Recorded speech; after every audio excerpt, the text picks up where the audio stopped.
Hi guys, kagagaling lang namin sa Bass Pro. Ayun o. Kumuha ako ng fishing license. Tapos ito, bumili kami ng sombrero. Yan si Portuguese oh. Naka-terno, lupit oh. Terno. Suot na. Lupit ni Portuguese. Ito yung sombrero na ano to, pinagkakaguluhan sa Pinas. Sa Pinas. Oo, pinagkakaguluhan daw to sa Pinas eh. Hindi ko alam kung bakit. Ang tagal ko na dito sa Canada, hindi ako bumibili nito eh.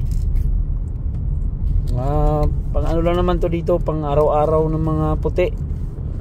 Pang harabas, pang fishing.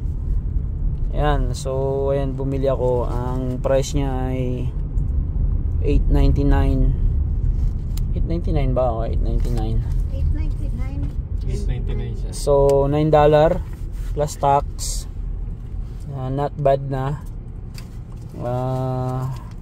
Yan, may ano, naka-knit lang yung sa likod. Kaya ito yung ayaw ko dito kasi mukhang pang matanda. Kasi nga pang fishing. Pang fishing nga kasi para hindi mainit sa ulo ba. Uy, diyan ka tuto. Ayun, kabila. So ayan guys, Bass Pro Shops. Bili ko ata ito sa kabila eh. Ito yung mga, nandito yung mga pang outdoor gear, fishing, hunting, camping, nandito lahat. So ayan, gusto ko lang i-flex sa inyo yung aking nabiling sombrero. Yung mga gusto ko sombrero ganito. Ayan. Ngayon try natin magsuot nito. Magpi-fishing kami bukas. Ayun. Yeah, so yun lang. See you tomorrow. Yun sa ano, sa lake. Sana ano to, magbibigay ng swerte. Pampaswerte.